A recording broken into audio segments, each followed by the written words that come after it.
Hello everybody, and thanks for joining me for another edition of Clearing the Benches. Today we're going to give a quick recap of the 5 games that were played in the NHL last night, and then we're going to talk about how did some of the big name rookies do in their first week of NHL action.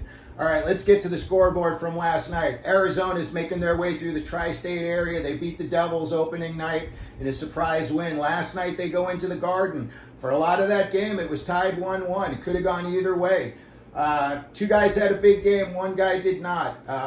Shesterkin, he stopped Zucker on a penalty shot in the third period when a 2-1 game. So that definitely kept the game close. And as far as on the other side of things, Connor Ingram, big night in goal for the Coyotes. 26 out of 28 shots. He made 26 saves out of the 28 shots he saw for a .929 save percentage.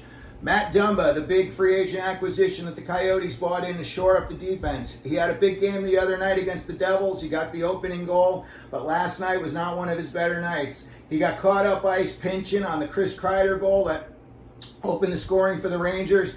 And then later on, he was in the penalty box when Trocheck scores the game winner on the power play in the third period. Also, they had a little rumble in the jungle in the game. After the game, right behind the net, and it seems like Shesterkin went directly after Matt Dumba, so who knows if something was said during the game. Next up, we got Florida 4, Jersey 3.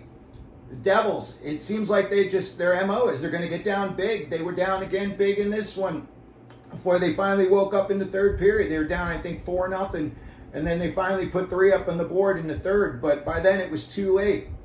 Bobrovsky gets the win for Florida. So far, so good. He looks like he's on top of his game. And if he keeps playing like this, Florida, I know it's very early, but still, they could make a run. As far as the Devils are concerned, Vanacek takes the loss. Next up, we've got Detroit 4, CBJ nothing. James Reimer gets the shutout. Kopp, Rasmussen, Gostisbehere, Larkin get the goals for the Red Wings. Fantilli and Laine, both a -1 in this one. Next up, Washington 3, Calgary 2. Kuznetsov gets the game winner in a shootout. Ovechkin still scoreless through 2023, so I think he's still 72, 73 goals shy of the record. And the Flames blew a 2-0 first period lead in this one, so they're going to need to look into their defense and back end and try to figure things out. Finally, we've got Chicago 4, Toronto 1. Austin Matthews finally comes back down to earth and he's held scoreless. Bedard, same thing, scoreless, held off the board. Soderblom is the Chicago goalie, gets the win. Alrighty, did you know that 38 rookies made their NHL debut in the first week of the season? And amazingly, 20 of them had either a goal or an assist. At the top of it, you've got, of course, Bedard and Logan Cooley. They both have 3 points each. Bedard's played 4 games. Cooley's he's played 2 so far. He's playing in his 3rd one tonight. You got 4 other players that have got 2 points each on that list. Brock Faber, a +4 for the surprising 2-0 Vancouver Canucks. And on the other end of things, Matt Coronado, -6. Needs to figure that out, needs to clean it up in his own zone. Bedard, 20 shots in 4 games, 5 shots a game.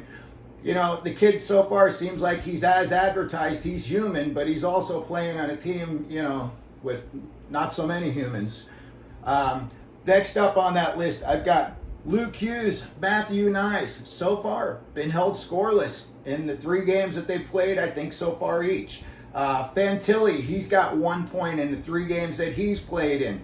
Marco Rossi, David Jiricek, Will Cooley, Pavel Mentnyakov all scored their first NHL goals over the weekend. And Arvid Soderblom for the Ottawa Senators gets his first NHL win in the nets, and he has a .955 save percentage, and he's just got a 1.51 goals against average. These are just some of the big names of the rookies that we're going to be keeping an eye on all year long. Probably have a little segment, looking into these kids, maybe about every 5 or 6 segments that we post. So definitely keep your eye on this if this is the type of stuff that interests you. If you liked our show today, please hit the like button. Also, down in the comments, I'm going to leave you all with a big question. Who do you think is going to win the Calder Trophy Rookie of the Year this year? Please put your comments, put your answers down in the comments section. We can all have a little back and forth with that. And then finally, if you did like what you saw today on the show, please hit the like button. So, thanks again for watching Clearing the Benches, and as always, let them know you're out there.